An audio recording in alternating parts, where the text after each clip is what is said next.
and right, or left and right, and eventually into daylight. A good crowd as well at Selhurst Park. Dean Holdsworth there. 7 in 6 games for Holdsworth. There we go. Into the daylights. Let's join our match commentators, Don Howe and Ian Crocker. Thank you very much indeed, Richard. It may be wet, very, very wet, but there's a real carnival atmosphere in southeast London. The balloons and those red and yellow cards that you saw earlier have been handed out freely. We represent the small, honest working man, says Chairman Sam Haman about Wimbledon, coming to the end of their 2nd season as Selhurst tenants. They may have secured survival in the Premier League, but manager Joe Kinnear demands 100% all the time, wherever they may be, and that's why he was louder than the ghetto blaster in the dressing room after last week's 6-2 mauling at Oldham. Let's take a look then at the Wimbledon lineup. At the back, Warren Barton and Scott Fitzgerald come in for Peter Fear and Dean Blackwell, who's on the bench. John Fashanu starts a ban. Andy Clarke comes in wearing 11 with Gerald Dobbs at number 9.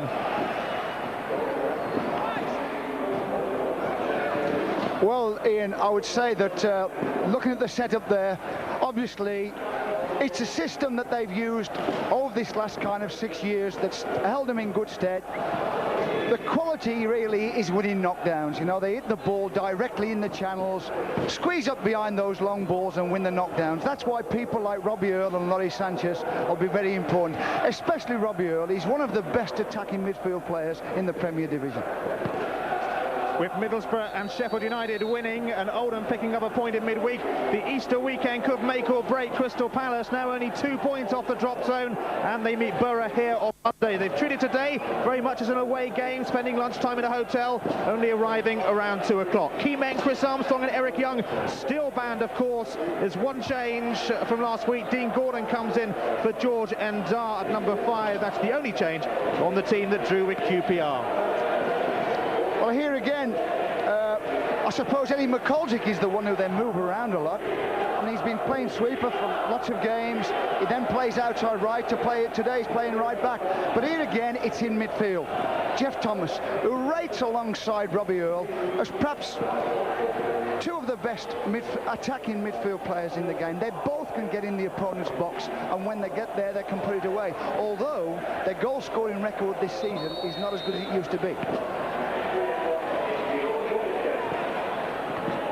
And there are 2 key men in the middle of the field. What a battle it's going to be between them, the 2 number 8s, Tom, Jeff Thomas and Robbie Earle. Well, like I say, I mean, Jeff Thomas, he's just come back after that long injury. It's kept him out perhaps for the most part of the season. But he'll be in that box every time he gets the chance. And he's good, he's a great finisher with his feet, and he's very good in the air as well. He gets his head onto things. A very brave header of the ball. Today's referee is Vic Callow, vastly experienced from Solihull in the West Midlands. And conditions here really reminiscent of the night, perhaps Crystal Palace's best night of the season so far, when they beat Chelsea in the Coca-Cola Cup quarter-final. Really boggy, really swaggy, and it's Palace in their famous striped red and blue that get us off and running in southeast London. Chris Coleman wearing number 4, but don't be confused by that because he'll be playing up front with Paul Williams. In fact, most of the Palace numbers bear little resemblance to where they actually play position-wise. Rodger Joseph clearing it away towards Gerald Dobbs. Holdsworth, and the foul on Dobbs. It'll be a free kick, first free kick of the game, which Laurie Sánchez is in a big hurry to take. Trying to find Dobbs and Holdsworth. Simon Rodger battling for it as well, and Andy Thorn has to knock it into touch. Well, straight away in, we've seen the tactics both teams are going to use. It's going to go early into that channel, into the corners of the pitch. It was Robbie Earle with perhaps the first half chance of the game, really. Nigel Martyn barely troubled though, but Earle showing straight away that he is going to be a danger man. Oh, he'll join the 2 strikers in the box. He'll be making that direct run right through the middle of the spot, right through the penalty spot, right between the 2 strikers, right between their 2 centre-backs. Chris Coleman forward, and the offside flag was up against Dean Gordon and possibly Paul Williams as well. Williams, of course, who joined from Sheffield Wednesday back at the start of the season. He's had his injury problems and he's yet to score for Crystal Palace. In fact, the last goal he got was against Crystal Palace for Sheffield Wednesday here at Selhurst in around about the second game of the season, I think. Here's Simon Osborn. Now Williams, can he do something here? No, he can't, because Scott Fitzgerald was there. Throw-in taken quickly towards Osborn. Can he get the crossing? Coleman is in the middle. Dean Gordon at the far side. And the cross from Simon Osborn just went away from everybody. Gordon, though, trying to get it back in, and Rodger Joseph happy to blast it into touch. That was good play, though, the early throw-in. He picked it up, Paul Williams, got the ball in the back of the defenders, and straight away it was a very dangerous cross. Palace still looking to find a way in. In the end, it comes to Sánchez.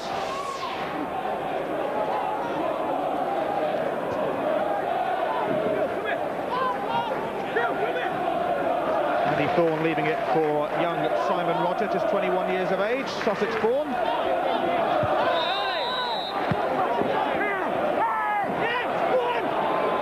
Rodger Joseph penalised.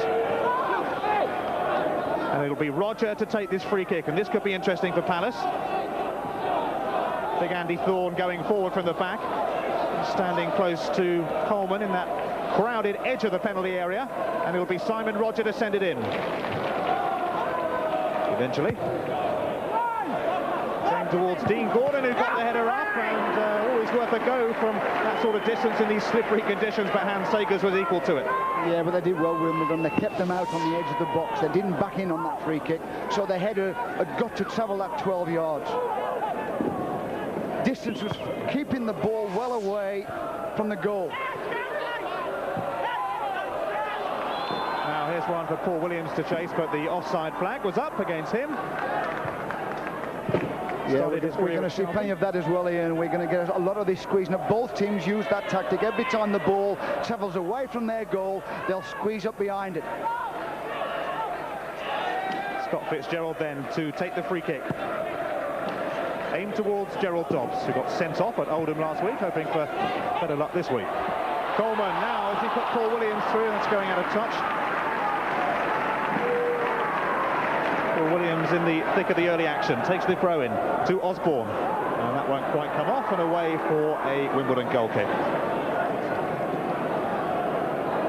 Looks as though Crystal Palace have been working at those quick throw-ins. The nearest man, as soon as the ball goes over the touchline, the nearest man gets hit, and then there's breaks off the ball behind defenders, and then the throw goes in the back of defenders.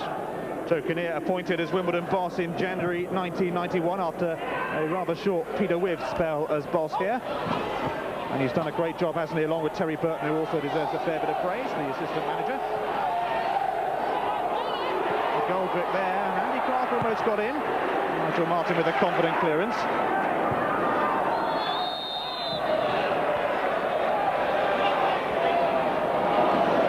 Unbeaten in 6 games, 5 of those were draws, plus a crucial 1-0 win at Sheffield United. Hardly relegation form, really, but when you're stuck down at the bottom, you can't afford to draw, you have to win a few.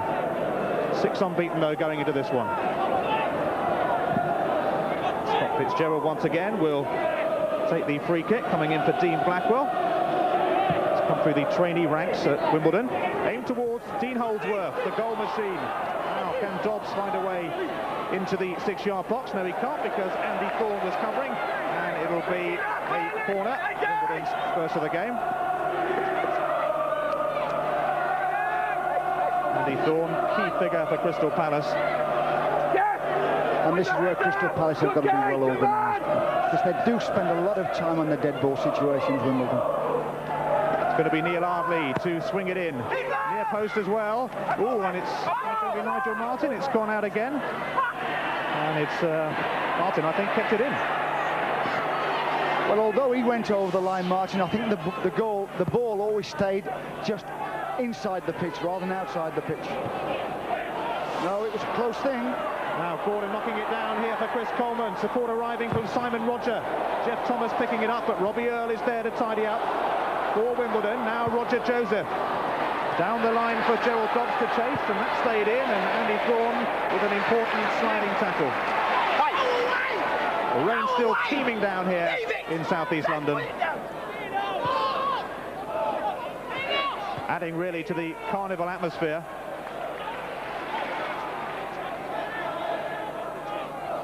Laurie Sánchez to take the throw, always a man for the big occasion. Laurie Sánchez scored the FA Cup final winner in '88, of course, and I remember him getting the winner at Old Trafford earlier in the season when Wimbledon nicked a 1-0 win there. Now he's fine. Gerald Dobbs will get the cross in. That was a dodgy moment for Crystal Palace, and Jeff Thomas took the safe route out and knocked it behind for the corner. Yeah, but it was a clever little cross there, and Robbie Earle nearly got on the end of it, didn't he? It's good defending. But he's right in there straight away, Robbie Earle. Ardley going across to take Wimbledon's second corner of the game. Scott Fitzgerald has come up from the back in the box. Ardley swinging it in on the near post, and it's going to come for Sánchez. Took an awkward deflection here, Robbie Earle, and the flag has gone on his left-hand side. It'll be a free kick to Palace. Well, there you see. This is what I say, they're well organised as well, Crystal Palace, to defend. The ball comes in, it gets knocked out, and as soon as the ball's going to the back post, out come those defenders. Leave a couple of the Wimbledon lads on the edge of the box offside. Wimbledon's recent form not too bad, save for that 6-2 defeat at Oldham last week. Before that, they picked up 10 points out of 12, but here go Crystal Palace now. And the shot will come in from Gordon, easily blocked. Is Eddie McGoldrick in a bit of space, and it was taken off his toes by the other number 11, Andy Clarke. Segers the clearance and the push from Andy Thorn on Jerry Dobbs.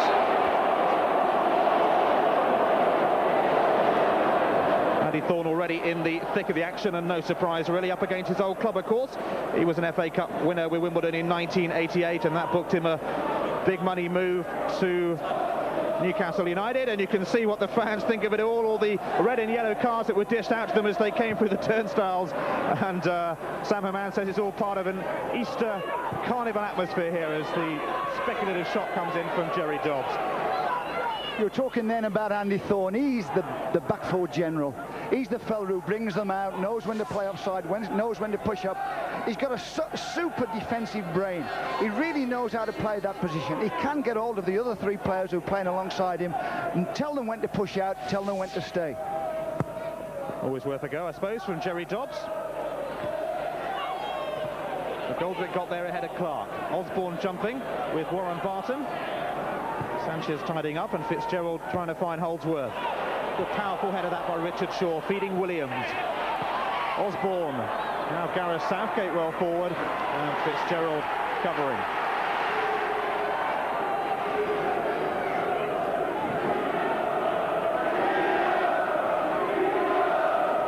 Steady Eddie McGoldrick then, who's played in quite a few positions for Crystal Palace this season, and that'll go away for Palace's first corner, knocked out by Warren Barton. Back in the side. Came from Maidstone a few years ago.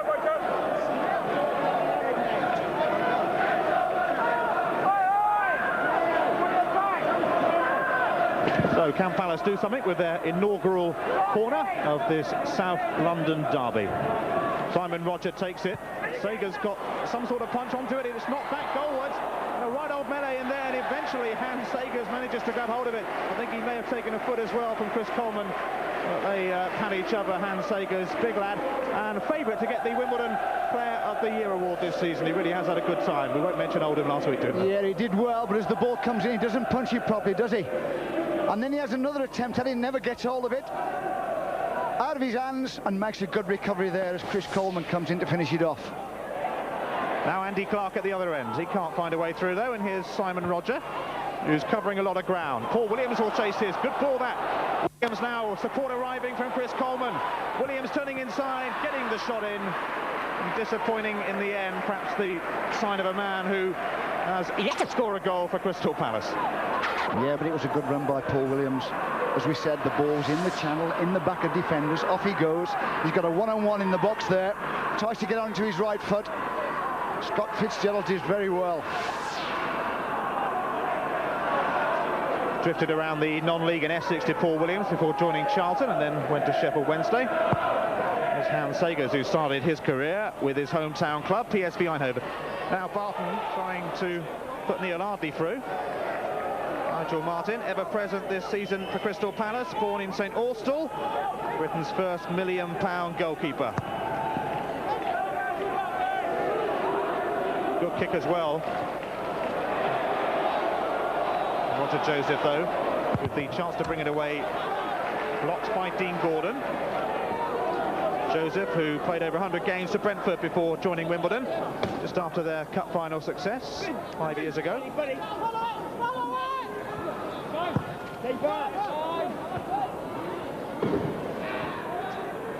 Palace won their home match with Wimbledon 2-0 over Christmas. Chris Coleman and Jeff Thomas scoring on that occasion, and a pretty bruising affair, as encounters between these two teams usually are. Quite a few bookings, and there's certain to be a lot of red and yellow cards here today, but mainly from the people in the crowd. Here's Rodger Joseph. Ardley. Simon Rodger coming in, and Ardley got past him but was tripped. Simon Rodger, nicknamed the Bisto Kid, along with Simon Osborn, as they came through the youth team. And there you see again what the fans thought of it all, thought of that challenge.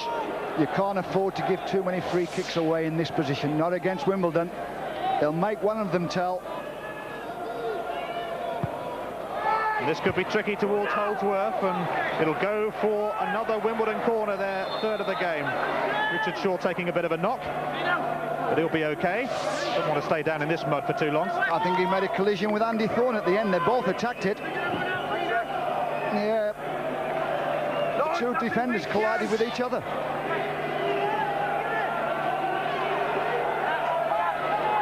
Neil Ardley then once again to take the corner for Wimbledon.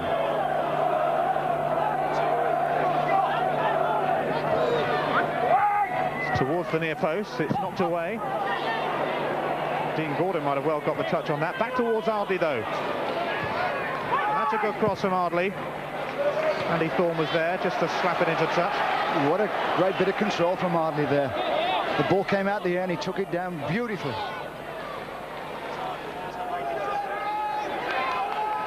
Joined Wimbledon straight from school, Neil Ardley. Now Dean Gordon back defending. Cross skipped in, and this could be dangerous. Nigel Martyn, though, will collect it coolly and confidently. And a great throw out as well, always the sign of a good keeper. Osborn down the line for Williams to chase.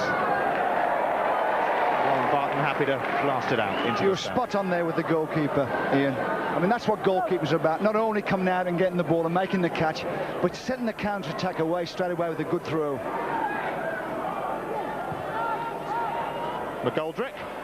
Put it back from Williams, and a wicked cross as well towards Dean Gordon. Will he get a touch on it? He will. The shot from Jeff Thomas this time. And eventually Wimbledon hook it clear.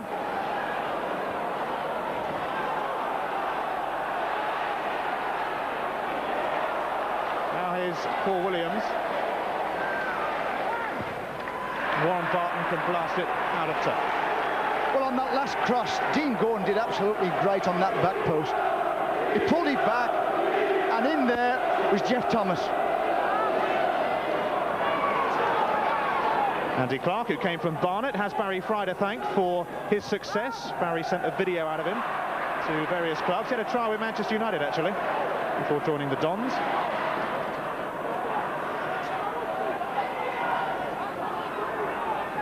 Warren Barton then with the throw.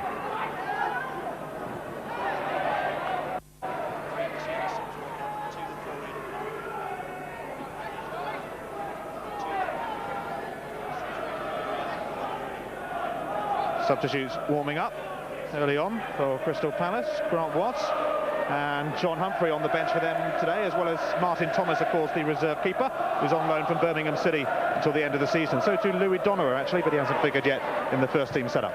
Paul Williams were aimless ball, which Jeff Thomas will have to go some to get, and Segers the favourite. Holdsworth and Clarke jumping together.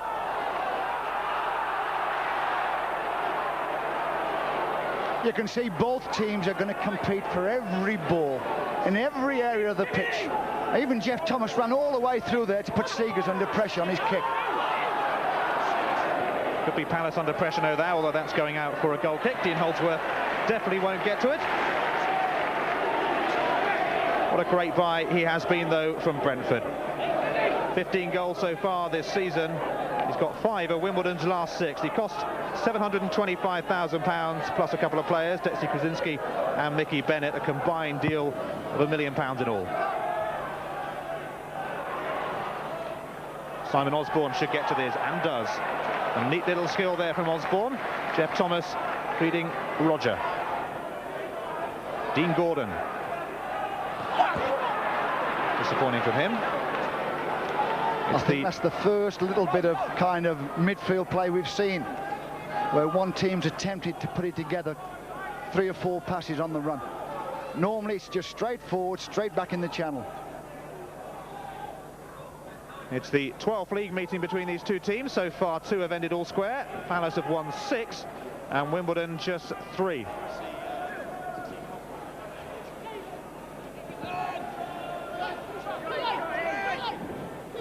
Rodger then with the throw.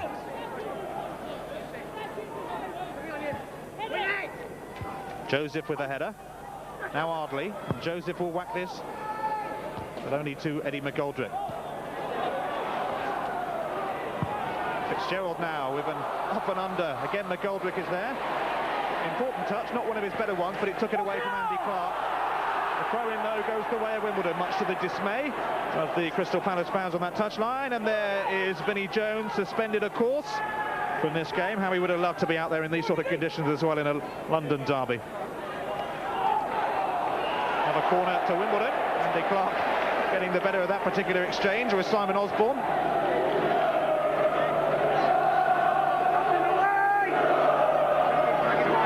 Wimbledon winning the early corner count.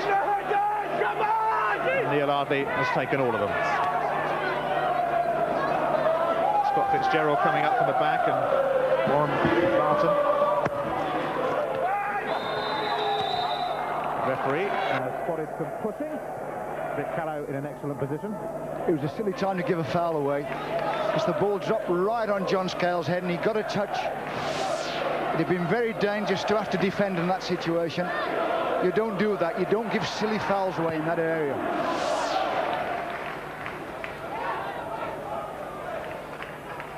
Warren Barton's header. Now, can Holdsworth get there, or will Richard Shaw? Holdsworth does. Support nearby from Clarke. Still Holdsworth. Dean Holdsworth just won't let the ball go, and a great cross as well to Ardley. Ardley, though, it just skipped away from him. He'll pull it back inside for Robbie Earle, and Wimbledon take the lead. And it's Robbie Earle who gets the goal, and a great build-up as well. Dean Holdsworth finding Ardley, the perfect cross, and Robbie Earle celebrates his 6th goal of the season. Yeah, well, the ball, he got all the ball, Dean Holdsworth, and you could see he got nowhere to go.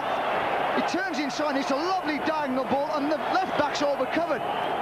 Ardley's onto it, and without hesitation, he puts it back in the box, and who's in there? Robbie Earle. Straight through the penalty spot.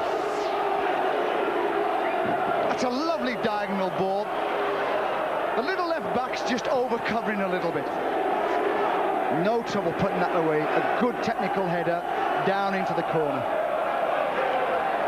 He said Robbie Earle would give the key man Dobbs, and he's got the opening goal of this derby match to give Wimbledon the lead. And the pressure on Palace now, because it's a game they can't afford to lose, with Middlesbrough and Sheffield United and Oldham all picking up points in midweek, and Borough and the Blades 3 points come to that.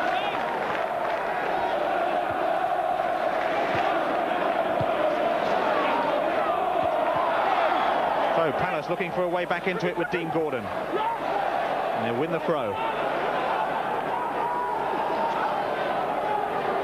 Simon Rodger will take that throw.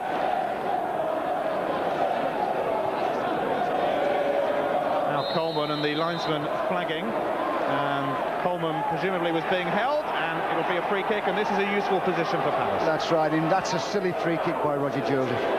He's got his hands all over his man. No need to do that. Very dangerous. Dean Gordon waiting, Chris Coleman and Jeff Thomas. It's not a particularly good cross, though. Scuffed effort by Gareth Southgate, who can certainly hit the ball better than that, and has done on a few occasions this season. It's the perfect reply to that 6-2 defeat at Oldham last week for Wimbledon. Joe Kinnear just about happy, I think, that Robbie Earle has given his side the lead. Came from Port Vale, £775,000. Some crucial goals this season as well against Arsenal and Liverpool. Sánchez, Ardley again making the run towards the right-hand side. The best of balls from Sánchez, and I don't think Ardley will keep it in. Well, he did, but only giving it to the opposition. Tackle there from Gerald Dobbs.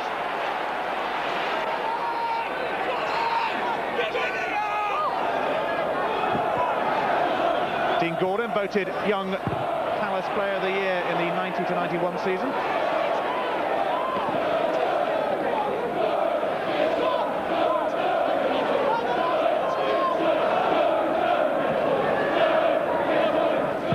Record not too good against Crystal Palace, really, and they'll be happy to get that one under the belt. Here's Paul Williams. He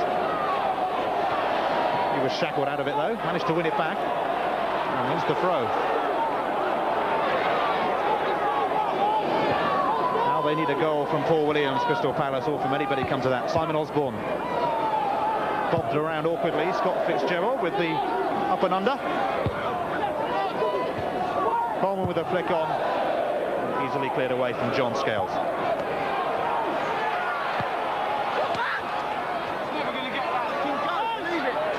Crystal Palace promoted to Division 1 via the playoffs back in 1989 after the so-called team of the 80s, and actually spent most of that decade in Division 2. Wimbledon, what a meteoric rise it's been for them. They entered the Football League back in 1978. And by 86 we're in the top flight. I've been here ever since.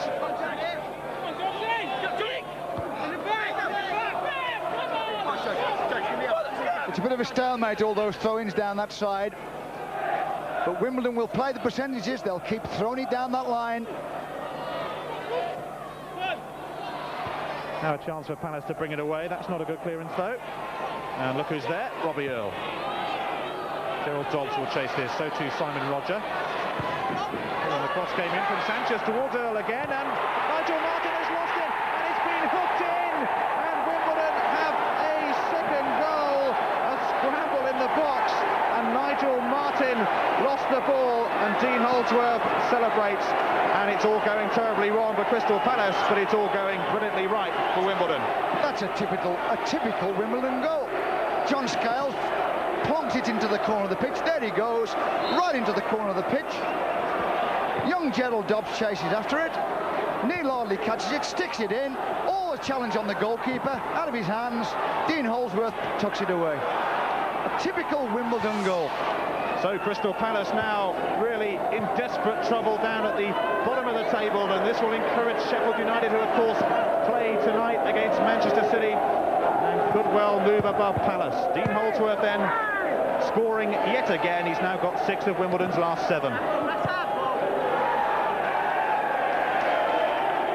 The thing about it is, it's not just that they plonk it in the corner. Having plonked it in the corner, they get numbers in the box. And that's what it's about. There were 3 players around that cross Wimbledon got into the box. Now, they do work hard at the things they do. Fitzgerald forward, and here goes Dino once again. Holdsworth, Richard Shaw will have to get the tackle in, and it was a good recovering tackle that from Shaw. It was a great recovery tackle by Richard Shaw, because Dean Holdsworth was ready to stick that ball in that box again. There he goes, here comes Richard Shaw. It's a good day for a sliding tackle. Gets his foot to the ball and gets it out. So Wimbledon certainly putting the pressure on Crystal Palace in the battle of the Selhurst Sharers. Here Ardley deflated into the near post. Dobbs trying to get up with a header, but Dean Gordon got there first. Earle back to lay it off for Joseph. And Holdsworth in space on that right-hand side. There was nobody really marking him. And another corner for Wimbledon. Taking the mickey a bit at the moment. Works every time, eh? They just keep plonking the ball in the back of defenders in the corner. They know exactly where it's going, Wimbledon. They always get a runner into that area, and then they get it into the box. It's a very simple way of playing, but so effective and quite exciting when they do it well. Sánchez waiting, shouting as well. Scott Fitzgerald also in the penalty area. Here it comes from Ardley towards Holdsworth. It was just too high for him. Now Fitzgerald. And the sliding tackle from Chris Coleman, which was perfectly fair. I'll tell you what, he meant that, didn't he, Chris Coleman? The Wimbledon fans showing their red cards in disapproval. Coleman, though, look at that. He wasn't going to let that one go. Well, that's interesting. I think the referee let it go, but the linesman's given him a free kick. Certainly has. I thought Chris Coleman got his foot to that ball. Maybe the way he slid in. And it was very close to the linesman.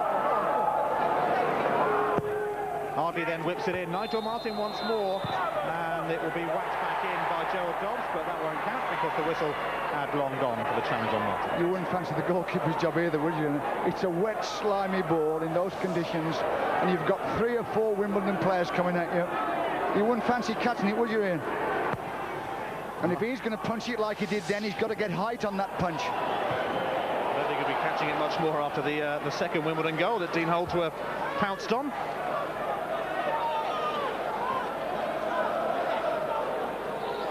So Simon Rodger to take the throw and going back to his keeper. Really difficult conditions. It's been raining steadily here for most of the day. It's not the best of pitches in good weather. Scales looked like he was going to meet it. He didn't, but in the end it went through right to the other keeper, Segers, 31 years of age. Played 67 games for Nottingham Forest before moving to Wimbledon for £125,000. Gordon met that. Go to the other number 5, John Scales. Not a particularly good appearance from him. Gordon picks it up. Segers will let it run. They've got the same ideas, Crystal Palace. They're doing the same thing. They're trying to knock it in the back of defenders down the channel.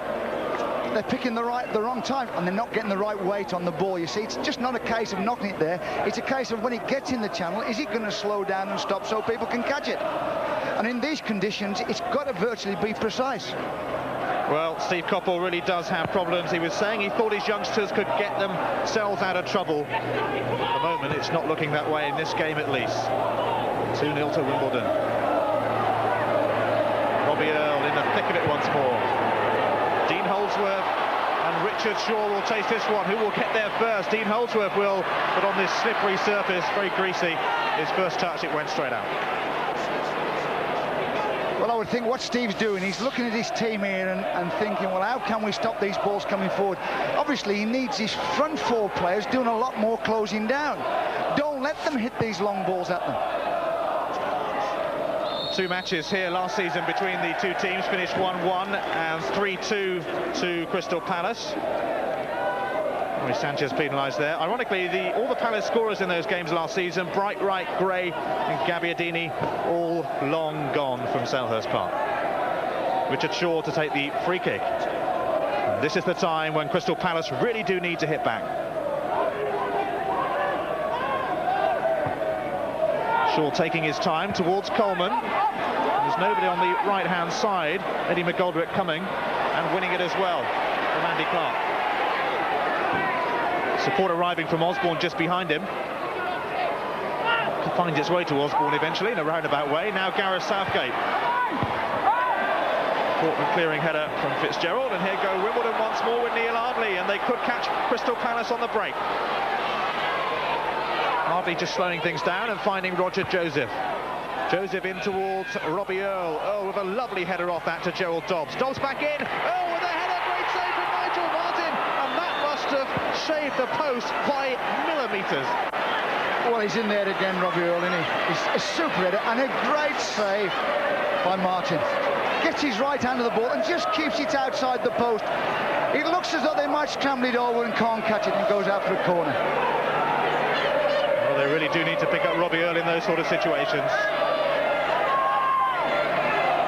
The first goal, and so close there to a second one. And Wimbledon's third. Corner count really telling the story so far. Ardley swinging it in. That looked dangerous for a while. Dobbs with a header back, and Nigel Martyn will come and get that one.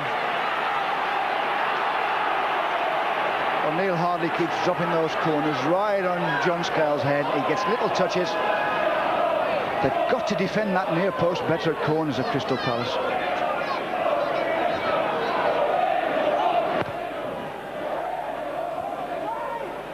Both the number 11s jumping. Eddie McGoldrick and Andy Clarke. Southgate's header.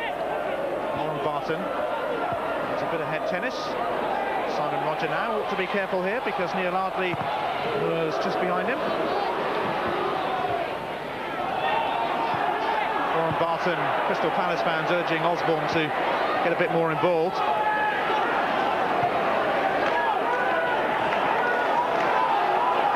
Eddie McGoldrick to take the throw in.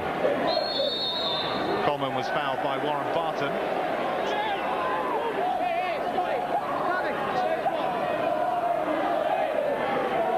Crystal Palace really missing Chris Armstrong as he completes a 2-match ban for getting sent off at Sheffield United. Foolishly sent off as well, but doesn't need me to tell him that. And he would have learnt his lesson, that's for sure. Good ball by Andy Clarke, that picked up by McGoldrick.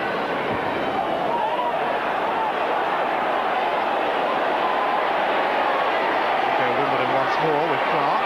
He's castled off a ball. Barely, says referee Vic Callow, who's right there watching.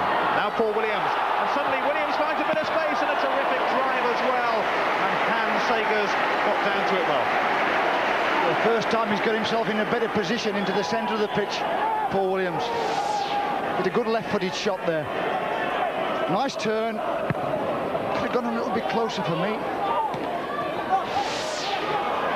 Chris Coleman, Jeff Thomas, now Simon Osborn.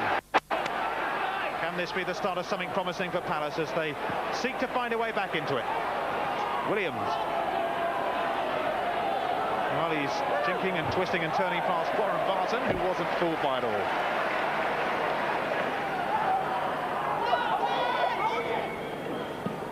Southgate took that well, Gareth Southgate.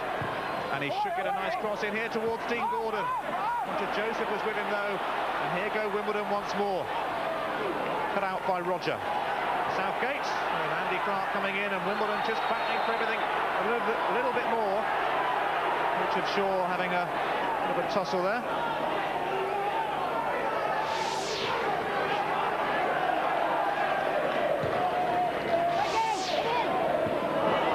And Segers, well, it will eventually go through to him. Chris Coleman threatening. Now Andy Clarke, can he get there before McGoldrick? No, he can't. Eddie McGoldrick doing well.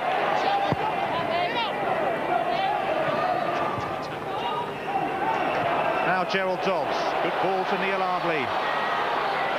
Once again that we're looking to get the cross in, and Robbie Earle surprisingly moving into the penalty area, wanting to get on the end of it. Ardley still, he's got 2 players on him, and still managed to find a route out. Sánchez now. Holdsworth let it go, and the 1-2 with Robbie Earle didn't come off. Robbie Earle looking for a free kick, which didn't come off either. Yeah, there was a lot of shirt tugging on the end of that box. It was a nice little let run by Dean Holdsworth, and he spun into the box. Southgate, one or two of the players there got hold of each other's shirts and pulled and pushed at each other. Warren Barton now to Andy Clarke. Clarke let it go. Can Holdsworth get there? Yes, he can. And Clarke, the offside flag though, up against Gerald Dobbs.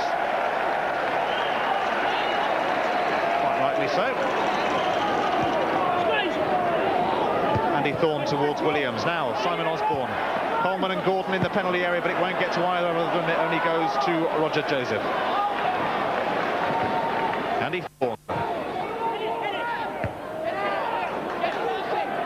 Goldrick and Clarke having a right old tussle in this game. Dean Gordon can pick this up. Thorn. It's too high for Chris Coleman, is it? No, he managed to get to it, but Sánchez scooped in. Trying to keep it in, Gerald Dobbs could only find the Palace keeper Nigel Martyn, who started off his football career with St Blaisy down in Cornwall. Hasn't done too badly, but he'll rue that second goal, and in the slippery conditions he lost the ball and Dean Holdsworth pounced. Robbie Earle getting the first. Here's Laurie Sánchez. Again, the offside flag was up, and again it was against Gerald Dobbs. I'll tell you what, that was a close one. We're right in line with that one, and Richard Shaw He's just a little back of the other three defenders. Andy Thorn then to take the free kick. And the offside flag this time, easily up against the Palace front line. Yeah, well, they've got a little signal there of Wimbledon. And the signal goes, and as soon as the kicker puts his head down to kick the ball, out they come. Joe Kinnear can certainly be happy with the first half efforts of his team, leading Crystal Palace by 2-0, and really they had to do something in this game after that 6-2 thrashing at Oldham. Simon Osborn.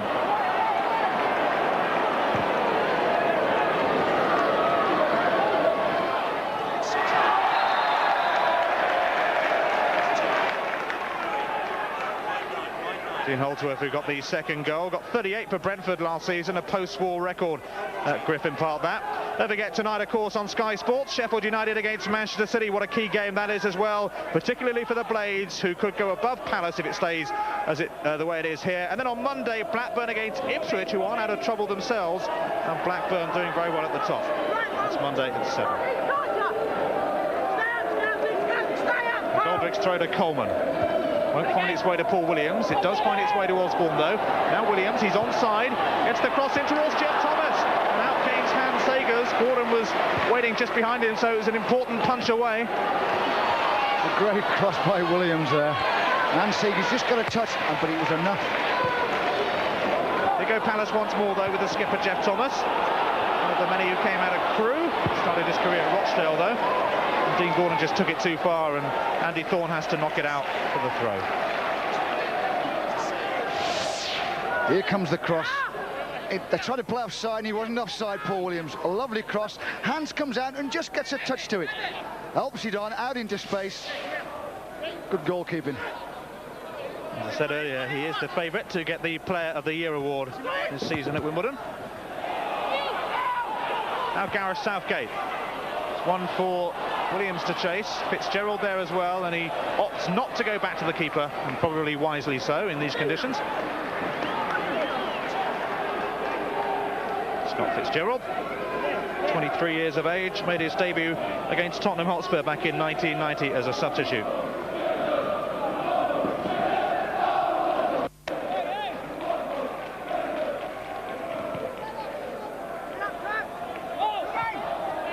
So, here go Palace once again. And perhaps they don't. Roger Joseph coming in.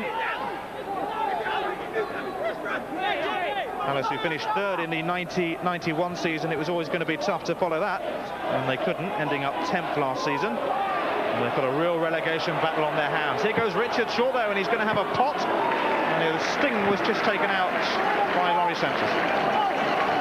It's worth a go from that distance, especially in these conditions. He has a look, couldn't see anything on, thought, well, I'll have a go. Laurie Sánchez got across well.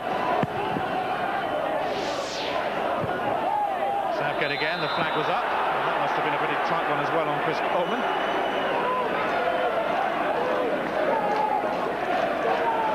As you've been seeing this afternoon, plenty of red and yellow cards in the crowd. They were dished out by Wimbledon as people came through the turnstiles. Sam Haman said it's all part of making football a more enjoyable game, and he says it's too serious. That's why he's given everyone red and yellow cards. Not quite sure what Vic Callow thinks of it all.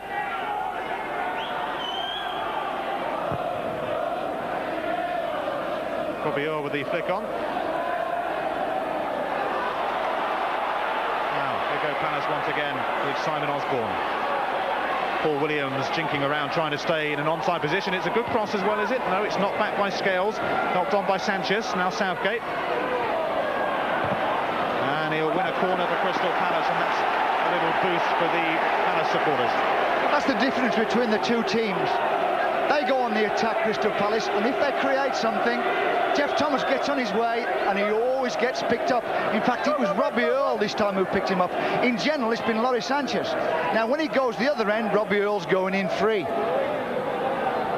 Rodger it is to take the corner.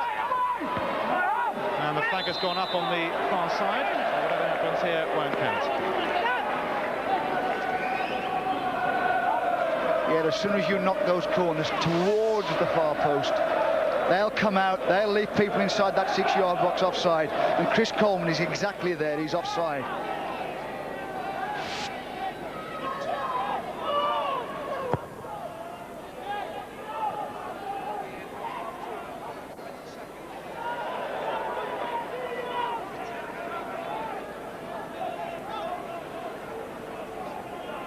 Roger Joseph to take the throw for Wimbledon.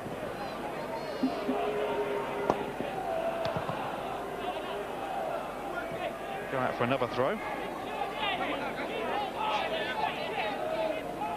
Palace probably quite happy to be technically away, really, although they're trailing 2-0. They have a better away record than at home. There's Sam Haman, who paces up and down the touchline and sometimes goes behind the goals to watch his beloved Wimbledon. He was down in the dressing room area and about an hour before kickoff, and you could hear the ghetto blaster coming out of the dressing room to raise your voice to speak to him. There he is, off making his way to sit with the fans. What a character. Deserves all the success he gets here, Sam Haman. Corner to his team, which Ardley will take, and it might find its way to Laurie Sánchez, who got the header. Skimmed off Sánchez. They should have scored, shouldn't they? They let him get in. There was a little bit of a crowd on the near post. He just goes over the crowd. Laurie Sánchez gets in there. They let him get in there at the back. Should have scored. He's only got to keep it down.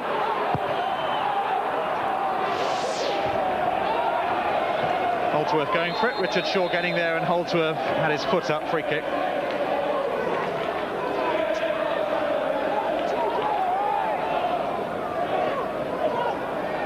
And Richard Shaw himself will take it again. There's Laurie Sánchez.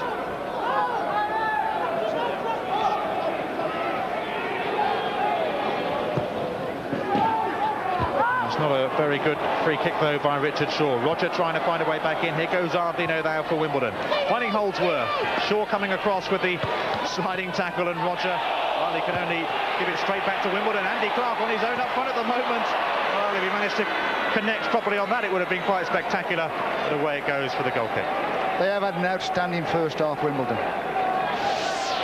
You know, as much as they do get critics, it's a lovely diagonal ball. He pulls away Andy Clarke. He could have got it down, really. All right, he tried a volley, but he could have got that one down. Got in the back of the defender. He got in behind Eddie McGoldrick.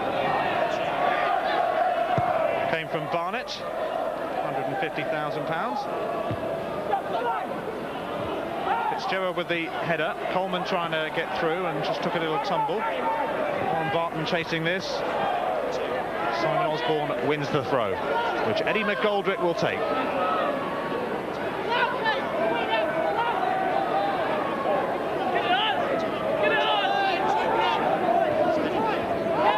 Thorn back for McGoldrick. McGoldrick now getting the cross in towards Coleman, who can knock it back for Southgate. His shot blocked though. Richard Shaw got his foot in well ahead of Gerald Dobbs, but again the attack breaking down for Crystal Palace. He seems to be everywhere as well when they're defending Laurie Sánchez. Obviously he's a big man, he's good in the air, but he's defending well as well. He's getting his foot in. He's patrolling in front of his back four very well, as well as picking up Jeff Thomas. And the third longest serving manager in the top flight has one or two problems, to say the least. Ian, I would think he's concerned about the picking up, the marking. They don't seem as though they're with it at the moment, Crystal Palace. They're letting players run. No, they're not picking up at dead ball situations. Dean Gordon, the man caught offside. I mean, how many times have we seen Robbie Earle in the Crystal Palace box virtually free?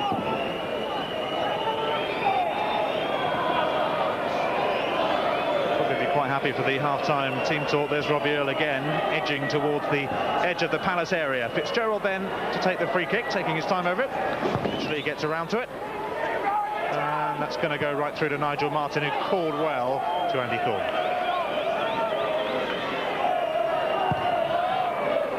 Immediately hoofed back down the other end. John Scales with a header. Jeff Thomas and Dean Gordon will chase this. And will go the way of Wimbledon, as the first half by and largely has. There is the half-time whistle then. The goals coming from Robbie Earle and Dean Holdsworth. Disappointment for Crystal Palace. There's Earle, who met the first with a brilliant header, and Dean Holdsworth, quite superb as well, pouncing after a mistake by Nigel Martyn. The thoughts of Andy Gray coming up with Richard Keystone at the break. Wimbledon lead by 2-0. Second year now they've been doing it with Wimbledon. They'll be quite used to it. What they won't be so used to, as we saw from the start before the game, is losing to Wimbledon. There haven't been many losses for this Crystal Palace side against Wimbledon in recent years, and they'll be out to make amends. I think we'll see a marked difference, certainly in their attitude the second half. I think they'll up the tempo of their game a little bit and try and put Wimbledon under far more pressure than they did first half. Message from Steve Coppell, short and simple: we must get something out of this match. Match commentators Don Howe and Ian Crocker. Yes, it's the tenants 2, the landlords 0. And with Sheffield United playing Manchester City tonight, well, Dave Blassett and his team are probably enjoying it, I would imagine, because they could go above Crystal Palace at the bottom of the table. A substitution for Palace, and it's John Humphrey who's come on, vastly experienced, wearing 12, and Simon Osborn has gone off. Are you surprised to see that, Don? Yes, I am in some ways. If there had been a fullback gone off, I'd have thought it'd been young Simon Rodger, because Neil Ardley down this right wing, I mean, he's knocked in so many quality crosses.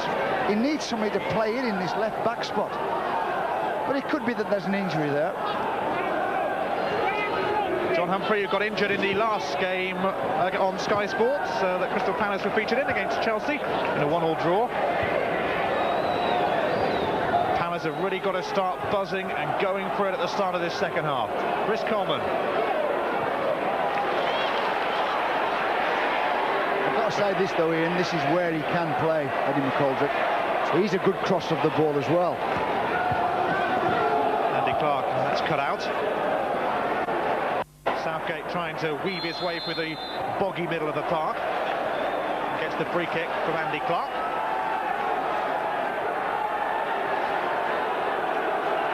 John Humphrey on for Simon Osborn. Richard Shaw to take the free kick.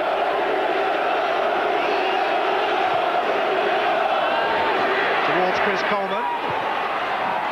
And it's still bobbing about into the box there. It's laid back for Paul Williams and blocked away by Fitzgerald. Now here goes Andy Clarke, and Crystal Palace could be caught here.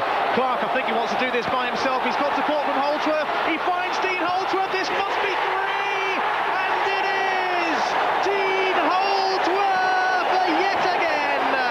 Surely finishes off Crystal Palace. A simple move. Clarke, the creator. Holdsworth once more, the lethal finisher. It was a great finish. There's no doubt about it. I mean, it was good defending on the edge of the box. It gets knocked out to Andy Clarke. After he goes on a run, John Humphreys, he's just come onto the park. I don't know whether he's trying to push him on his left foot or his right foot. He gets inside him, gets his head up, sees Dean Holdsworth. He just passes the ball into the corner of the net. Lovely goal. Here he comes again, you see. Goes inside him quite easily. Picks out a nice pass. And that's where he's very good, Dean Holdsworth. He can put those away all day. 17th goal of the season. And what a season he's having. He's already he's going to get a bronze bust of himself, actually. Sam Haman has promised it if he got 15 goals. Well, he's passed that. Talking to Sam down by the dressing rooms, and he said he's already commissioned it. McGoldrick to take the free kick, though, for Palace. Can they come back into it? Here's Jeff Thomas, maybe. And it just wouldn't fall for Thomas, and that was fairly typical of Crystal Palace's luck. It just doesn't run for you.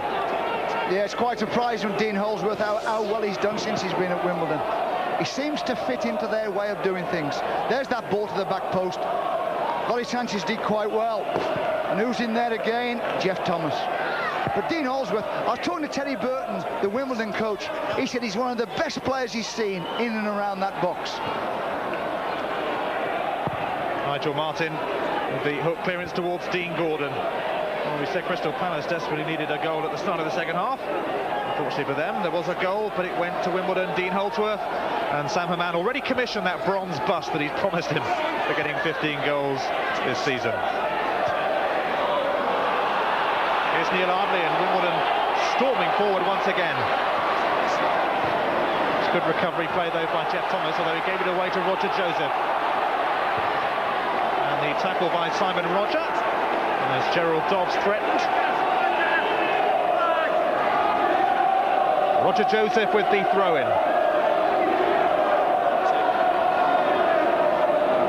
Ardley. They're just getting away from the Palace players, and in the box once again is Holdsworth, who's on a hat-trick. And he managed to scramble the ball through, but Nigel Martyn was there. He's got great anticipation to where the ball's going to drop in that box. Watch him here, he's on the back post. He senses he's going to drop into that near post. It takes 2 defenders to stop him scoring. What a season he's having since that move from Brentford, Dean Holdsworth.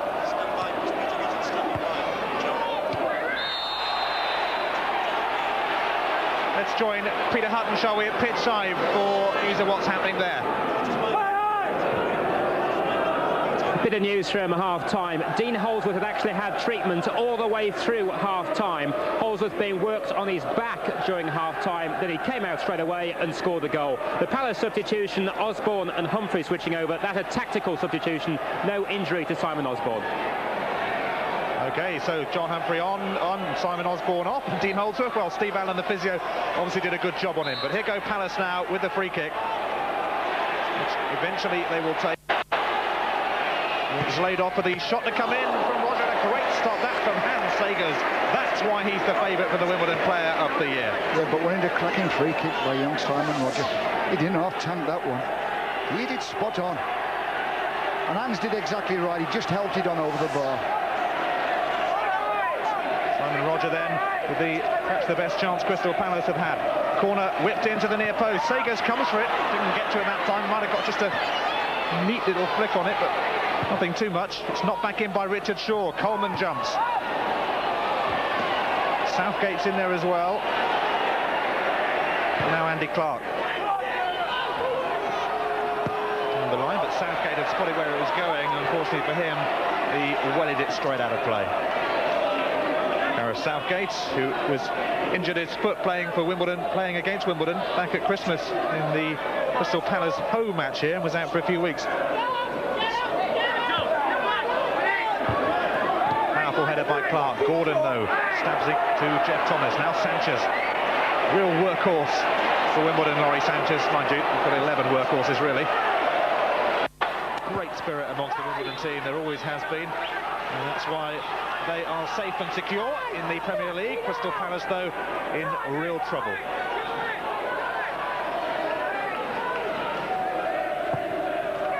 Andy Thorn trying to find Williams. The jump from Scales, and Segers will get to that easily.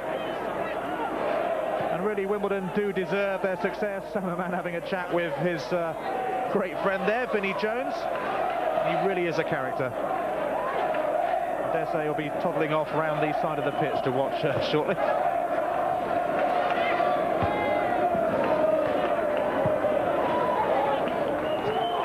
Now, Chris Coleman. Only Williams forward, but there is support arriving. Coleman, though, with a poor cross, and Segers says thank you very much. Yeah, he's got to get that ball crossed outside that 6-yard box. They're having a go at it, Crystal Palace. They're getting people forward.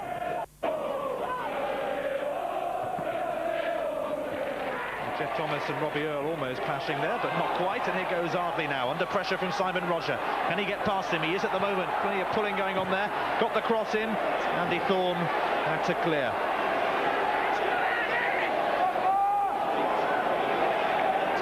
Neil Ardley, just 20 years of age, born in Epsom. And here again we see the shirt pulling. Yeah, well, you can see he knows he's got to get tight, Simon Rodger. His back is getting too tight. He's going to rip his shirt off there.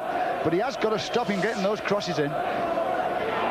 Now Gerald Dobbs, this time getting the cross in, and the header there. And it's another one for Wimbledon. 4-0, and this really is turning into a romp. And I think it's Robbie and Earle in there once again, who's taking the celebrations. Ian, I don't understand it. I can't. I mean, give Robbie Earle 10 out of 10. I mean, his head is a super header. To throw in. Turns nicely there, Dobbs, into the middle of the goal. Who's there free? Robbie Earle sticks it away. Here comes the cross again.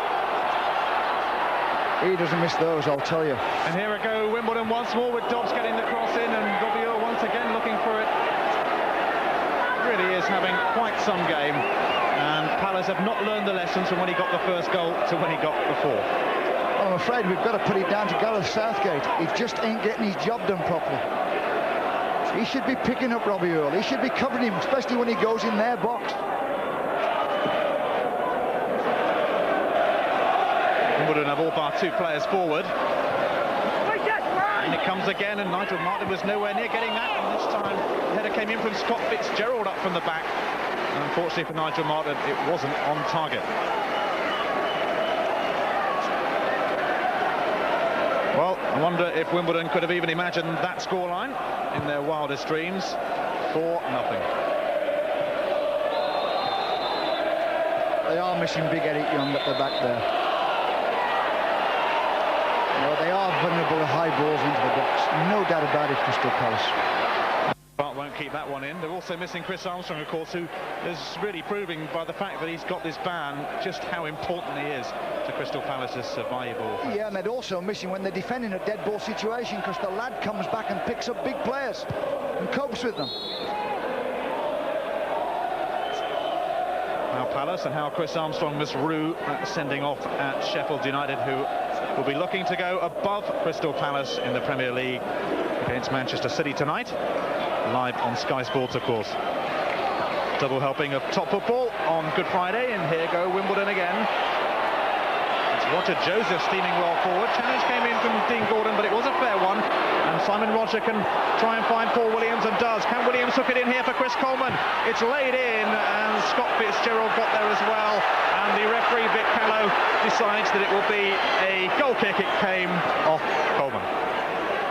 They do look dangerous, Crystal Palace, when they do the same as what Wimbledon are doing, plumb the ball into the corner of the pitch. There goes Paul Williams, gets a cross in, there's a fight ball in the box. Scott Fitzgerald did very well defending there.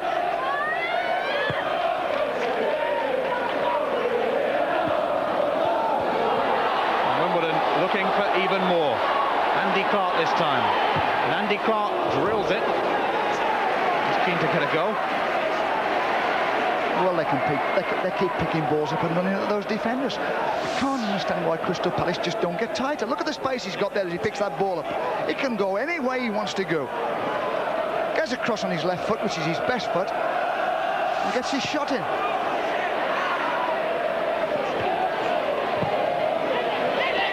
Now, can Dean Gordon get to this for Palace and give them some sort of lifeline and some sort of hope? Although it would take nothing short of a miracle, really, to truly haul themselves back into this game. Here goes Robbie Earle. 2 goals for him this afternoon. Warren Barton didn't keep it in.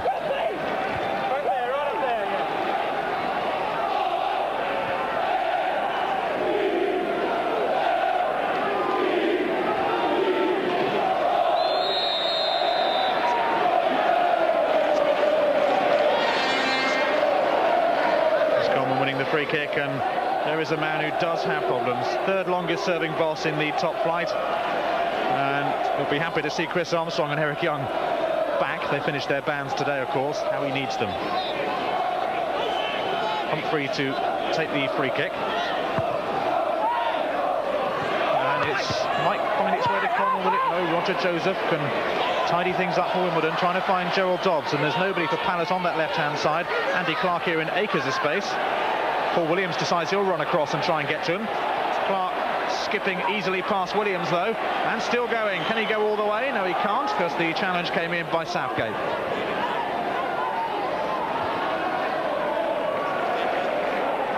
Back in 83-84, Wimbledon won 5-0 against Crystal Palace, a record win for them over Palace, and obviously a record defeat for the owners of Selhurst Park as opposed to the tenants.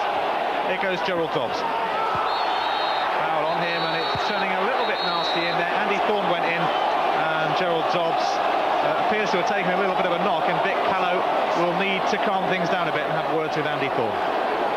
Yeah, his tackle was very late there. I mean, Gerald Dobbs had played the ball off, and Andy arrived. We'll see what the fans thought of it with their red and yellow cards. Nearly always red cards.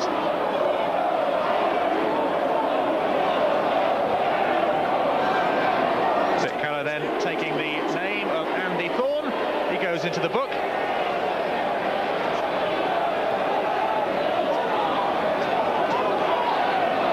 And he's also put his team, Crystal Palace, under a bit more pressure here. Barton and Ardley standing over the free kick. It's Ardley who swings it in. It's just too high for John Scales. And Andy Thorn's clearance there is going out for the corner, much to the delight of the Wimbledon fans behind the goals. Here comes the challenge. You can see he's well late. I mean, the ball's virtually arrived at his passing area. And he's so late there, Andy Thorn. Another corner from Ardley towards Sánchez. It missed everybody. Coleman back there defending, and he needed to be.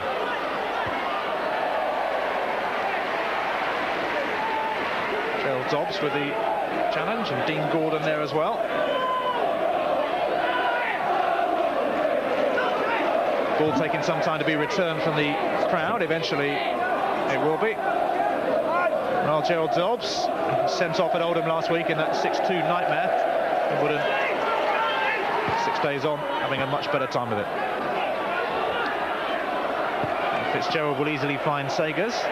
Not too easily though, and it was going so fast there. Thought it was going to go out for the corner, but Segers had to whack it into touch as it was.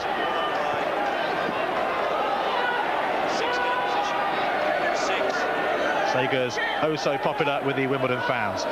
Rodger's throw-in finds Dean Gordon, who wins the corner for Crystal Palace.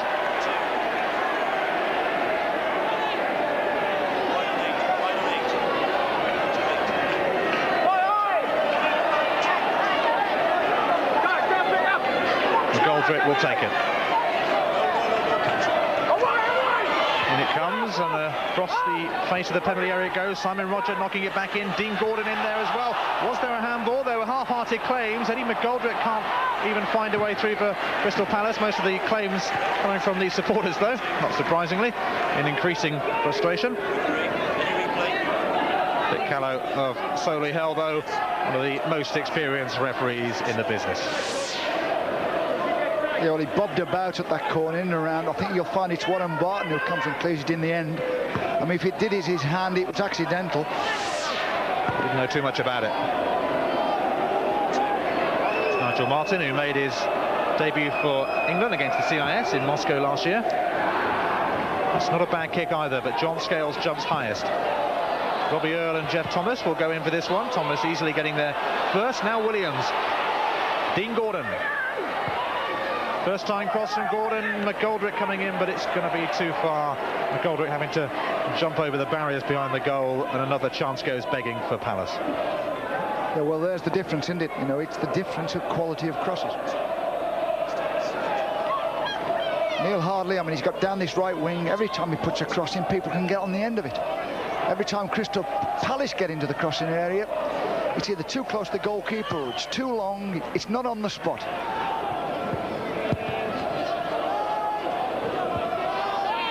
I was talking to a couple of Crystal Palace fans before the game who said without Chris Armstrong they got no chance of scoring, and at the moment they're being proved right, and it's Wimbledon once again pushing for a 5th goal with Joseph. Just didn't quite come off though.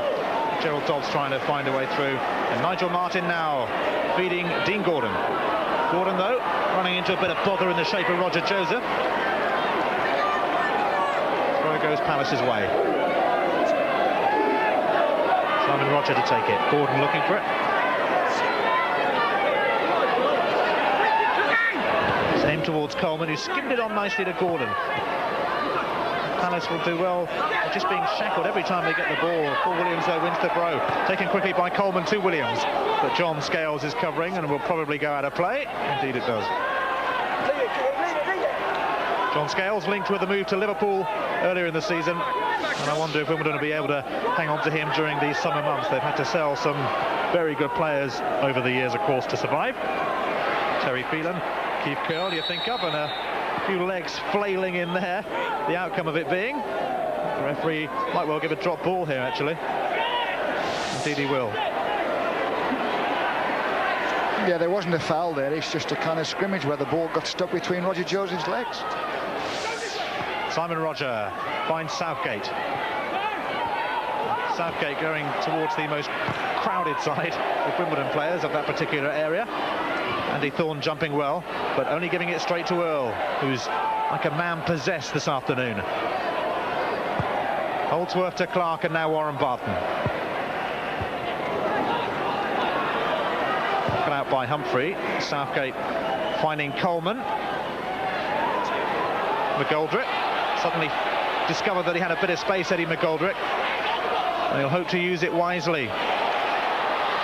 Now Williams looking to get the cross in, but Warren Barton is there covering for Wimbledon, who just look as if they've got more players on the parket sometimes than Crystal Palace. Here's Southgate.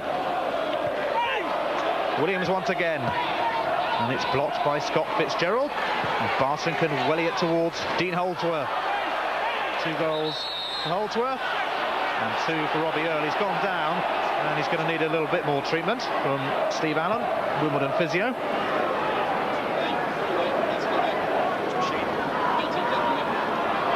.38 goals for Brentford last season, post-war best for them, that 17 so far this term. And there's the challenge on Dean Holdsworth, but he's up and okay on a hat-trick, so too Robbie Earle. And Wimbledon have really cruised it this afternoon. Great tribute to their spirit. Well, I suppose we could talk about Robbie Earle all day now, Ian, but there's no doubt about it. There's Joe. I mean, he must be absolutely pleased to death. I mean, last week he'd be down in the dumps, losing 6 at Oldham. This week his team have played absolutely brilliantly. Really has done a fabulous job, and all credit to him.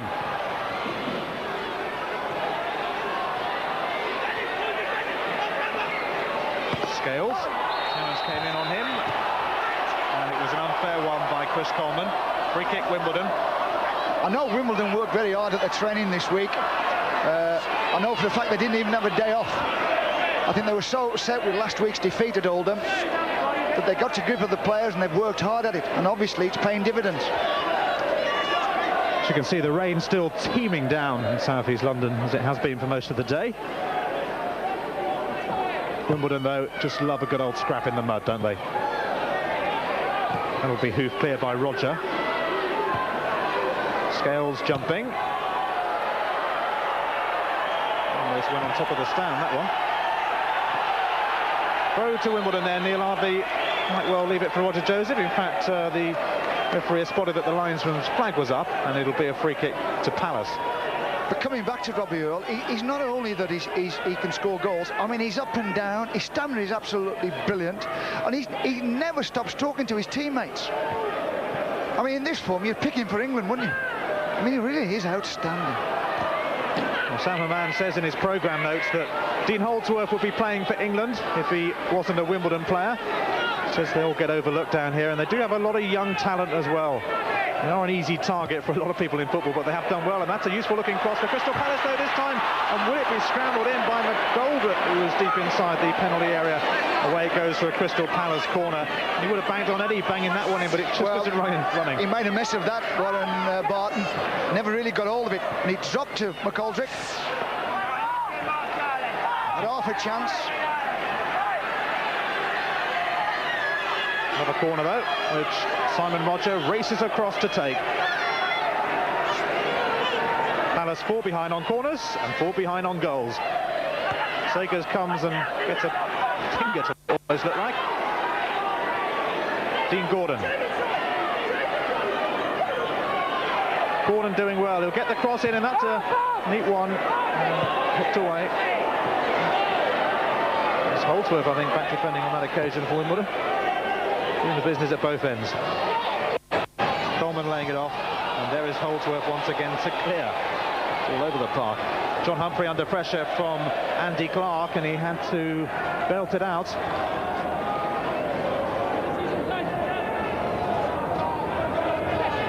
Warren Barton then with the throw. Wimbledon 12th before this game. It's all very crowded in that middle part of the table though. Only 6 points separating the team in 5th and the team in 17th. So a couple of wins and you could be well up near the top. A couple of defeats and you could be down near the bottom.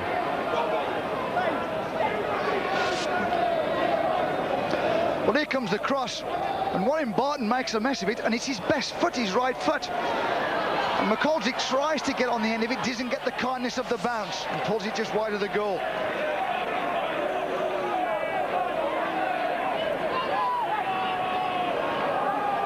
Wimbledon, of course, will be eager to get the highest place possible because There's money for every Premier League club this season, and the higher up you are, the more you get, and they obviously need it. Wimbledon.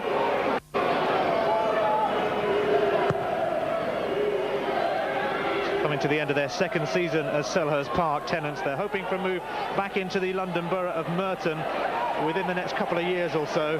Sam Hammam full of praise though for Crystal Palace and the way they've looked after them since arriving in his programme notes today. He's passing on his thanks to Ron Note and to everybody at Palace for making them so welcome. And I'm sure in a few minutes he'll be off, as I say, around the pitch and watching from a different angle. He's a great fellow and he's very important to the spirit of this club, Sam Hammam. As well as him managing director, he spends a lot of time with the players. And he joins in a lot of the things they do, and he's very important to the spirit of this club. Well, he was down there geeing them up in the dressing room before the game, and that obviously helped. John Humphrey. Get another bite at it. Throw in though goes the way of Wimbledon. Warren Barton to take it. Former Maidstone man.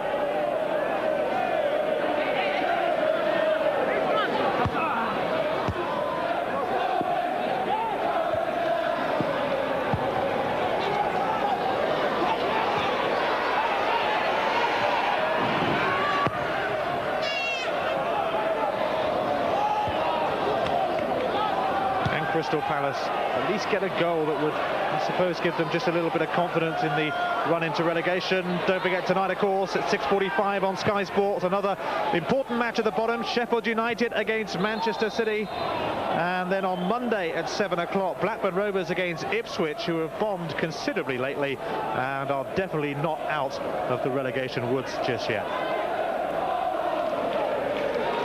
Well, he had a glittering career as a player with Manchester United, 42 caps for England, but he's now facing surely the toughest test of his managerial life.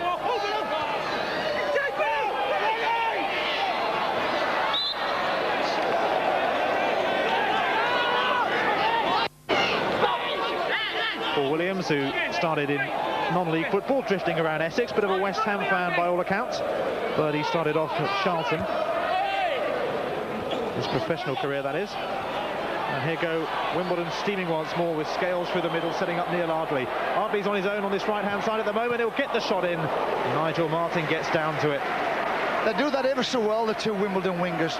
When they lose possession, they tuck in. And obviously the full-backs come in with them. But when they get possession, the wingers work back to width. And they eat balls out in that space. That's where they're getting their joy. And there's Neil Ardley getting a shot in on the edge of the box. Ardley, one of the many promising youngsters that Wimbledon have coming through the ranks. Their U team has just won the South East Counties League Division 2 title for the second time in 3 years, beating Crystal Palace to it, I do believe. Palace, though, with a throw, which Simon Rodger will take. Dean Gordon suddenly finding himself in a bit of space. Cross towards McGoldrick, and that'll be Hans Segers, and it'll be Hans Segers comfortably. Well, we keep seeing pictures of Stevie Coppell, and obviously he's thinking to himself, how can we get ourselves back in the game? There's that cross to the back post, just a little bit too high for Eddie McGoldrick. But he's got to get to that back post if they are going to get goals. He's trying to think his way out of this. He's trying to say, what can I do to try and stimulate us? Now, can Paul Williams find a way past Scott Fitzgerald? Williams surely holding him back. Free kick, Wimbledon. No doubt about it.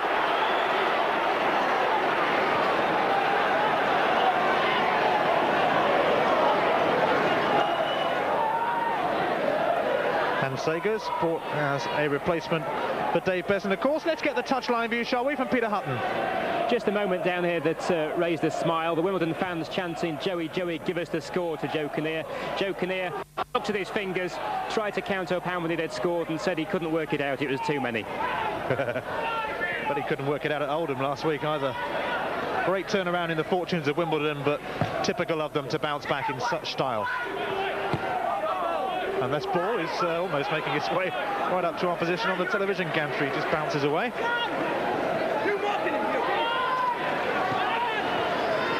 Here's Jeff Thomas. He hasn't left Jeff Thomas, has he, Laurie Sánchez? Every time the ball's been in and around Jeff Thomas, Laurie Sánchez has been there.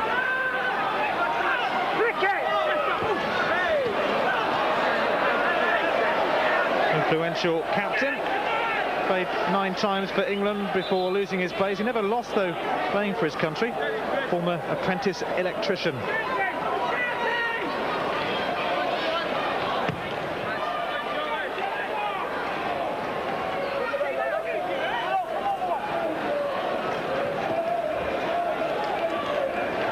Coleman going to retrieve the ball because no Wimbledon player seemed in too much of a hurry to do it. Rodger Joseph to take the throw.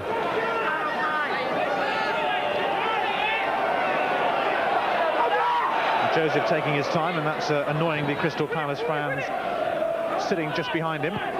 Thomas with the clearance. Joseph holding off Coleman. Now Sánchez. Scales, not a good ball though, cut out by Rodger, who in turn gives it straight back to John Scales, and he accepts gratefully. Now Scales again gives it away with Andy Thorn. Oh, the offside flag was up. It's applauded by the Wimbledon back line. Paul Williams, the man in the offside position. Yeah, it was offside. It wasn't much, but it was enough to be offside. He's got to keep making those runs, Paul Williams. That's when he's looked like a player, when he's spun out in behind fullbacks. Scott Fitzgerald to take the free kick. He's had a good, confident game, the youngster, born in London, and he's come through the ranks of Wimbledon. Here's Chris Coleman. McGoldrick. He'll never give up, Eddie McGoldrick. He almost missed out there to Robbie Earle. Humphrey, though, trying to find Williams. Throw in Palace.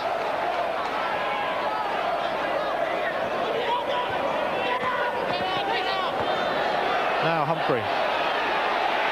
Looks like he was going to size up the shot now. Dean Gordon was shackled again by about 3 Wimbledon players. They really haven't given Crystal Palace any space at all.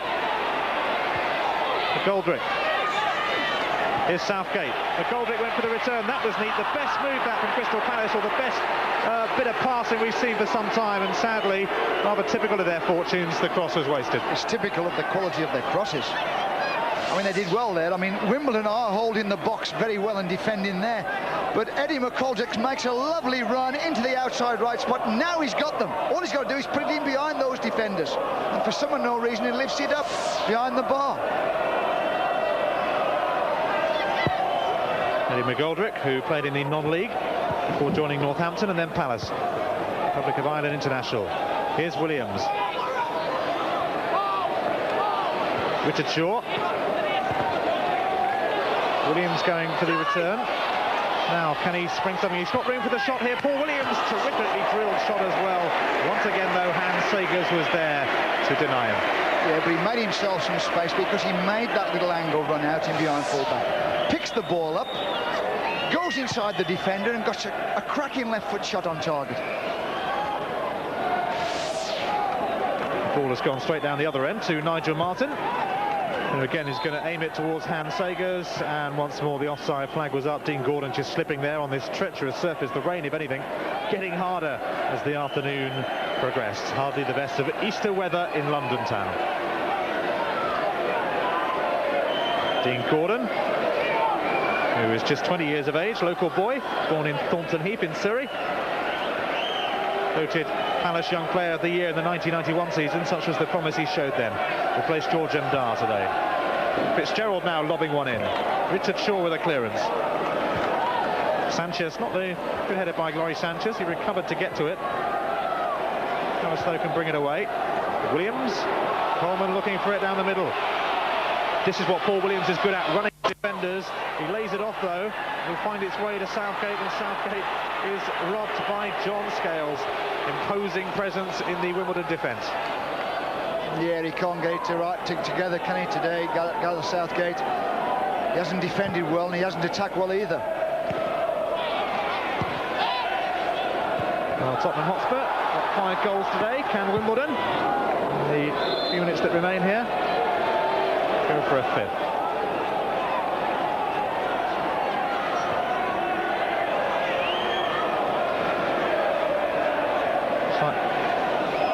Wimbledon substitutes look like they could be about to make an appearance very shortly. They've just stepped off the bench. There they are. Dean Blackwell and Paul Miller.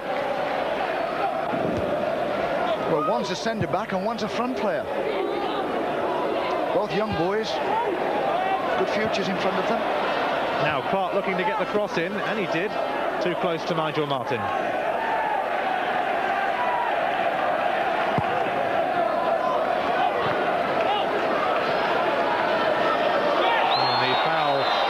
Scales on Coleman there, and I think Scales followed through a bit, and Chris Coleman, to his credit, I thought he was going to go and have a bit of a set to with Scales, but he walked away in the end.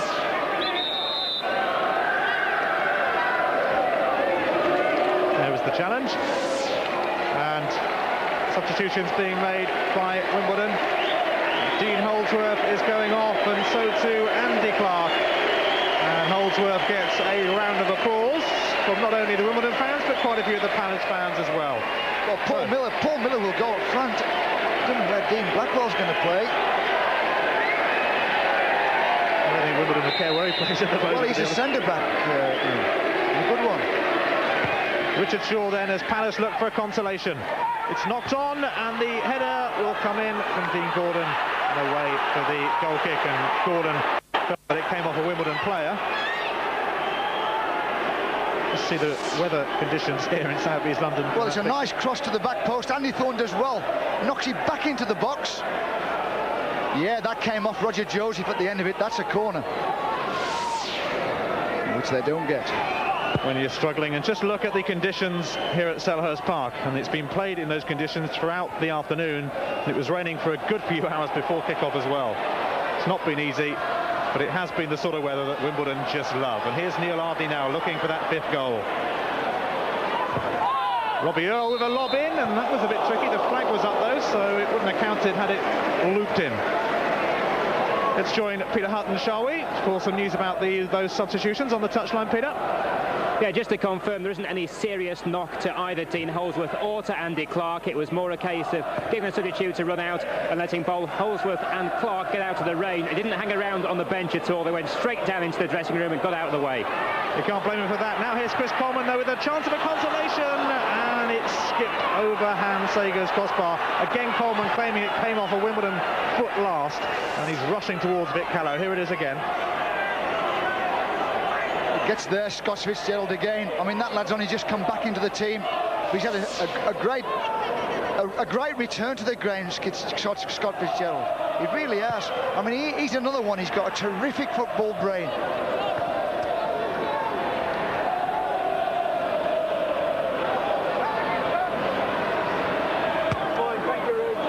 Palace merely seeking a consolation now. John Humphrey did again and back in business. Palace have the free kick. 12,275. I think Wimbledon might have hoped for a few more than that. Well, Joe Kinnear is in that position, and he's in that luxurious position where he can take a couple of players off and put a couple of younger players on. He can save players from Monday's game.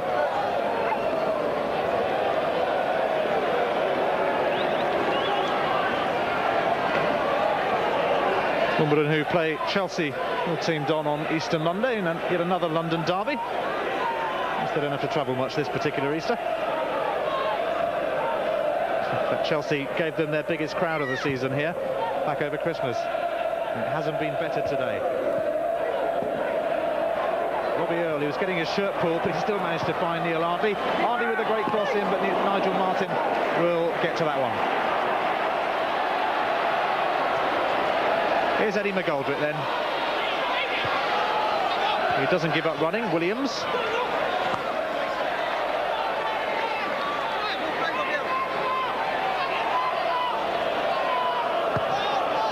The flag was up there against Dean Blackwell.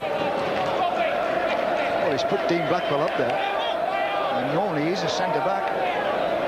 Obviously he must fancy him as a front player.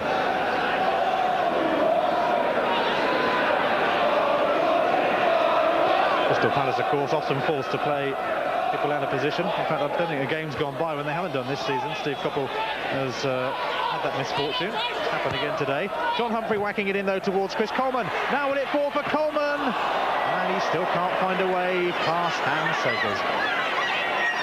Yeah, well, it did fall for Coleman, and he tried to place it into the far corner. Here comes the ball into the box. John Scales goes strong for it. Still drops to Chris Coleman and tries to place it in the far corner. Hans reads it well and gets his hands to it. Can Blackwell get to this? No, because Nigel Martyn will get there first.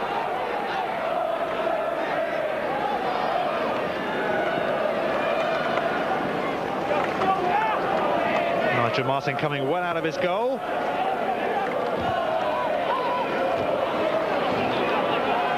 Can Thomas get to this? No, he can't, because Sánchez is in there once again. And the flag was up though, this time against Gerald Dobbs. Wearing the number 9 shirt. It is usually worn by John Fashanu, of course, who's suspended along with Vinnie Jones. Rodger with a free kick. John Scales met it first. It'll come to Humphrey. Humphrey had time to look to see what to do with it, and in the end didn't do an awful lot with it. And here goes Sánchez. Ardley. Team Blackwell will chase this, but it's always going to be Andy Thorn's ball, I think, and he did well to control it. It's given away. Now Ardley.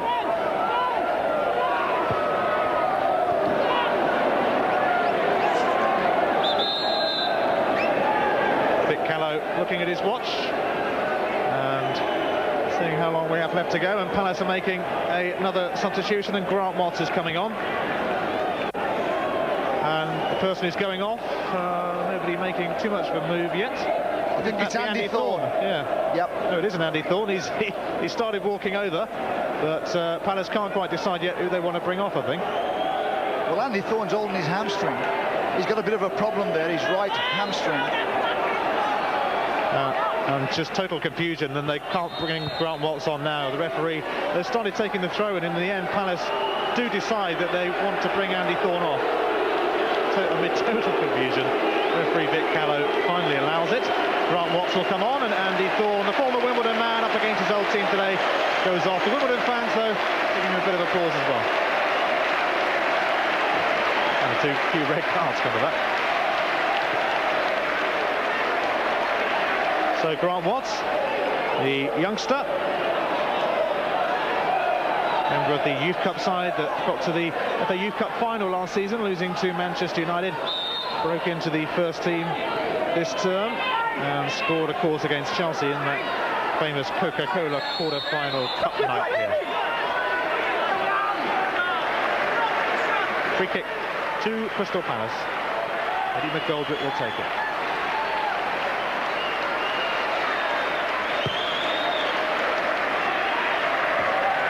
Coleman, it's knocked down now. Simon Rodger, he can't find a way through. Blackwell could pick this up. Only goes to John Humphrey though, and skips through everyone to the keeper, Segers. Well, it's been a very impressive performance from Wimbledon, Ian. Whatever their critics say about them, they've played fast, exciting football and scored some outstanding goals today. They really are an easy target, but you can't knock them. They keep doing this, and they have played some good stuff, as they have done actually for all of the season, just that no one's noticed. Now, here go Crystal Palace. Jeff Thomas. Gordon.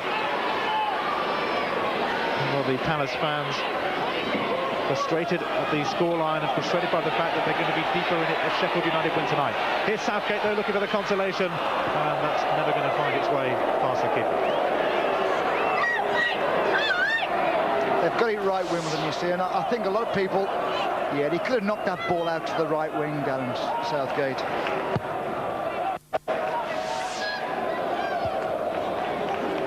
Coleman. Team Gordon nearby, and we'll get it eventually. And who will get here? Hans Segers, John Scales. Segers it is. Happy just to lie on the ball. You see, coming back to Wimbledon, they do spend a long time working up this tactic. These balls plonked into the corner of the pitch, runners going into the corner of the pitch, supporting the ball in the corner of the pitch, getting good crosses in. They work at it day after day after day, and they don't get enough credit for it. They play to their strengths, and you can't argue with that. That's what Joe Kinnear always says. That time he got a bit of praise. Certainly seen off Crystal Palace comfortably. Wimbledon have been with a shout as London's top club from the end of the season. Always a bit of rivalry in the capital city about that.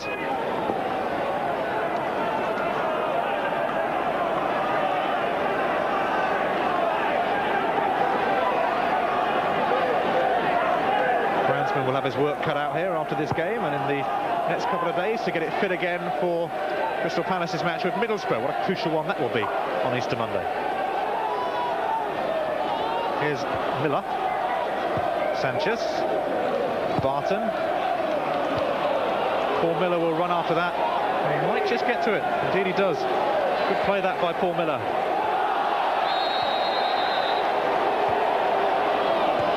No doubt about that. Free kick. Grant Watts, the guilty man.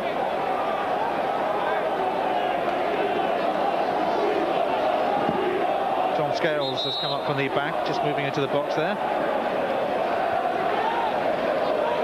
Barton will skip this one in, and the offside flag is up against John Scales, and also against Robbie Earle, I think. John Scales, 26 years of age, Yorkshire born. Leeds United gave him a free transfer in the mid-80s. He spent a couple of years at Bristol Rovers before moving to Wimbledon in 1987. It cost just 70,000. He's now rated at over 2 million. Not a bad investment. Gerald Dobbs will chase this. Richard Shaw there also. And a bit of holding going on. Difficult to see who was doing it. The referee let it go. Sometimes they can be a bit too keen, refs, to give free kicks for that. And it's good to see some good old-fashioned tussles and challenges. Callow has let go. Roger Joseph with this cross then. Nigel Martyn flicks that one.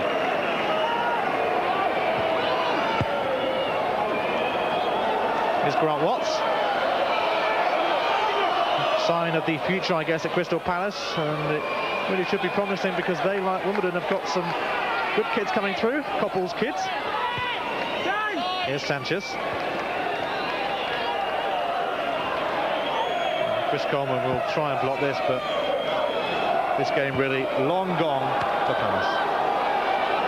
Yeah, but they're still chasing that ball into the corner, Wimbledon. I mean, I don't know how many runs Gerald Dobbs has made into the corners of the pitch, but in these final minutes he's made another one. Just 22 years of age. Only made 4 appearances before this season, but he's now established himself as a regular part of the first team. Wimbledon not in too much of a hurry to take this throw in. Who can blame them? They'll be looking forward to the showers now.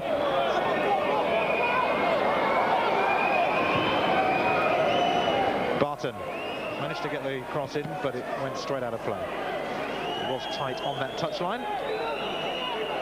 He's done a fair job today. Well, Barton, I wouldn't know how many times he's played left back, but it wouldn't be many, Ian. I mean, normally we all know him as a very good right back. Another player who's attracted the attention of bigger clubs, shall we say, than Wimbledon.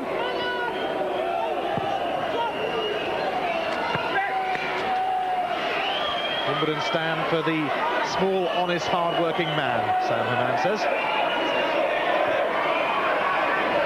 At the moment, a small, honest, hard-working man ain't doing too badly. And there it is, the full-time whistle. Vic Callow signals the end of 90 minutes. Robbie Earle, absolutely outstanding for Wimbledon. He scored 2 goals. So too did Dean Holdsworth, who was substituted near the end, just to give him a rest, I dare say. Holdsworth in stunning form. And Joe Kinnear's men have bounced back from that 6-2 defeat at Oldham last week. But a fine 4-0 drubbing over Crystal Palace. Relegation problems continue for them. They'll be eager to see how Sheffield United get on tonight. Full-time score, Wimbledon 4, Crystal Palace 0. Thank you, Ian. And Don Howe. It's a win that takes Wimbledon into the top half, and as Ian was saying, leaves Palace with a mountain to climb. Short break. We've still got the Rugby League to come, of course. Wigan against St Helens. That could decide Rugby League's championship. Next, we'll be looking back on the highlights from Selhurst Park.